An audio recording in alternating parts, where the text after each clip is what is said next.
तो सबसे पहले इस तरह खेत में हल चला लेते हैं। अब इसी में धान रोपना पड़ेगा। तो इस तरह ये पारंपरिक तरीका है। और ये धान रोपने के 1 महीना का बाद का है। धान रोपने के 1 महीना के बाद इस तरह ये धान हुआ है। तो देख सकते हैं हरियाली है और इसमें छोटा छोटा बाल भी निकला है। और ये धान रोपने के 3 महीना का बाद का नज़ारा है। इस तरह धान आया है, आप देख सकते हैं लंबा लंबा बालें हैं। तो अब धान पूरी तरह से पक चुका है, तो काटने के बारे है। तो इस तरह काटते हैं। ये सूखा खेत है। खेत अगर सूखा रहता है तो इस तरह से काटते हैं। और मुट्ठी भी बांधने के लिए इस तरह मुट्ठी भर क्या करते हैं, धान काटते हैं। तो ये सूखा खेत का ये पारंपरिक तरीके से काटा जाता है, कोई मशीन नहीं है। तो इस तरह काटते हैं। अब धान काटने के बाद धान सूख चुका है, तो इस तरह हम लोग मुट्ठी बांधते हैं। ये कोई मुट्ठी बोलता है, कोई आटी बोलता है। तो हम लोग आटी बोलते हैं, मुट्ठी भी बोलते हैं। तो इस तरह सूखने के बाद इस तरह बांधा जाता है। और इसको मशीन में झाड़ेंगे ताकि जल्दी झाड़ा जा सके, इसलिए इस तरह।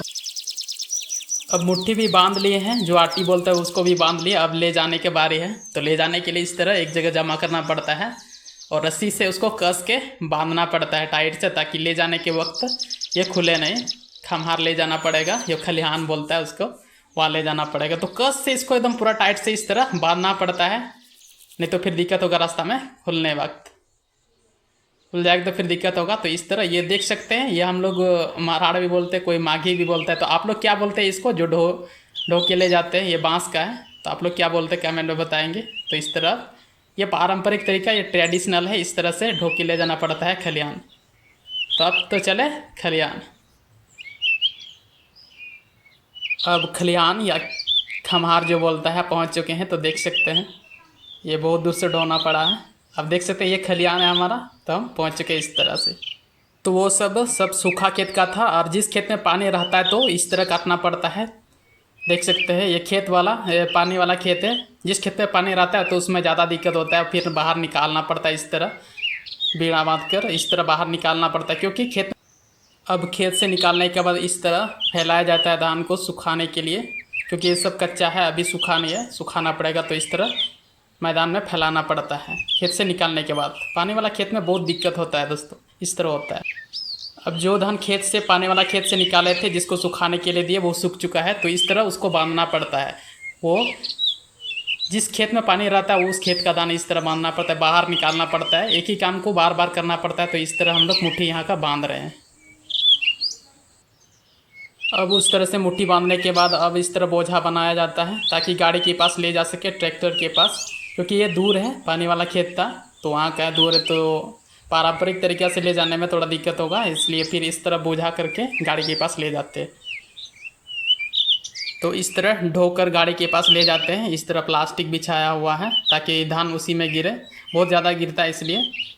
तो इस तरह हम लोग ढो के लाए हैं। ये गाड़ी यहाँ पर रहेगा ट्रैक्टर, तो ट्रैक्टर से लाद के आने वाले हैं। तो इसलिए इस जगह पर क्या करना पड़ता है, जमा करना पड़ता है ये धान। तो हम लोग इस तरह खलिहान में धान ला चुके हैं। अब मशीन में झाड़ने का बारी है। अब धान झाड़ने का बारी है, तो इस तरह हम लोग मशीन में झाड़ते हैं। ये देख सकता है ये मशीन है। तो ये मुट्ठी जो होता है मशीन में झाड़ने में आसान होता है। तो मुट्ठी बांधने से ये आसान होता है दोस्तों, कि झाड़ने में जब मशीन में झाड़ते हैं इस तरह आसानी से झड़ जाता है, जल्दी झड़ जाता है। और कोई भी झाड़ सकता है, जैसे कि ये छोटा बच्चा देख सकते हैं ये भी झाड़ रहा है, तो झाड़ सकता है, आसानी होता है, इसलिए मुट्ठी हम लोग बांधते हैं। तो अब धान को झाड़ चुके हैं, तो अब सफाई करने का बारी है। धान को इस तरह से हम लोग साफ करते हैं। ये देख सकते हैं 2 हाथ में लिया हुआ है, सूप जिसको बोलता है। तो उससे इस तरह साफ करना पड़ता है और लंबा इस तरह मतलब धान गिराना पड़ता है, देख सकते हैं। तो इस तरह से धान साफ करते हैं, क्योंकि हवा का दिक्कत है। जिधर हवा आता है तो वहाँ पर दिक्कत नहीं है, यहाँ हवा का थोड़ा प्रॉब्लम है। तो इस तरह से सूप लेके 2 आदमी उसको साफ करना पड़ता है। तो इस तरह से हम लोग धान साफ करते हैं। तो देख सकते हैं दोस्तों किसान भाई कितना मेहनत करता है, तब जाके हमारे पास खाने के लिए आता है। तो इतना मेहनत करता है, तो किसान भाई को सपोर्ट कीजिएगा, चैनल को सब्सक्राइब कीजिएगा, फॉलो कीजिएगा, शेयर कीजिएगा। और कमेंट में जय जवान जय किसान जरूर लिखिएगा, कि किसान भाई ही हम लोग को मदद करता है। जरूर लिखिएगा जय जवान जय किसान।